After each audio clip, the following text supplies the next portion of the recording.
امتی بنتا کیسے؟ رسالت کو ماننے سے یا ذات کو ماننے سے؟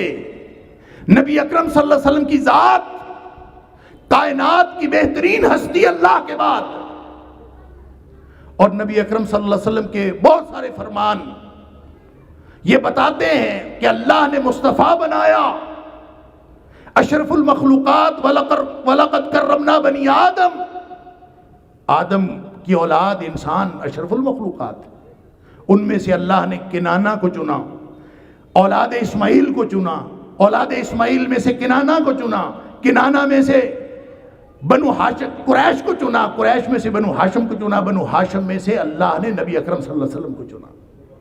آپ مصطفیٰ اور مجتبیٰ ہیں، آپ کی ذات اعلیٰ اور رفع ہے، لیکن احسان یہ نہیں ہے لقد من اللہ علی المؤمنین اذ بعث فیہم رسولا من انفسہم۔ آپ کی ذات اعلیٰ ہے، اس کو ماننے سے امتی بن جاتا ہے؟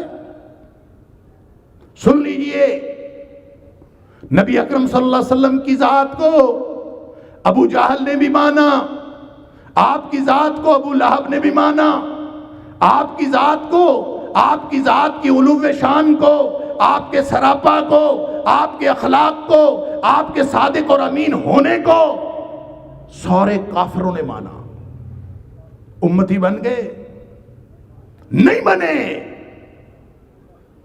جب نبی اکرم صلی اللہ علیہ وسلم پر پہلی وحی آئی، جب تبلیغ کا آغاز ہوا، تو آپ نے کوہ صفا پہ کھڑے ہو کے کیا کہا تھا؟ آپ نے یہی فرمایا تھا کہ میں اگر کہوں کہ یہ جبل ابو قبیس کے پیچھے کوئی لشکر چھپا ہے اور تمہارے اوپر حملہ آور ہونے والا ہے تو تمہارا کیا خیال؟ تو سب نے کہا تھا ہم تسلیم کر لیں گے۔ ابو لہب نے بھی مانا، ابو جہل نے بھی مانا۔ کیوں تسلیم کر لیں گے؟ اس لیے تسلیم کر لیں گے کہ آپ نے زندگی میں کبھی کوئی غلط بیانی نہیں کی۔ وہی زبان اقدس جب رسالت کا پیغام دیتی ہے، وہی ابو لہب ہے، وہی ابو جہل ہے، نہ وہ مانتا ہے نہ وہ مانتا ہے۔ ذات کو ماننے کے باوجود رسالت کو نہیں مانا۔ تبت یدا ابی لہب وتب، جتنا مرضی مانتے ہو ذات کو، چاہے تم نے اپنی لونڈی آزاد کی تھی، چاہے تو نے خوشیاں منائی تھی، چاہے تو ولادت میں بڑا خوش ہوا تھا، آج تو نے رسالت کو نہیں مانا، تو بھی تباہ و برباد ہو گیا، تیرے دونوں ہاتھ ٹوٹ گئے۔ اللہ اکبر۔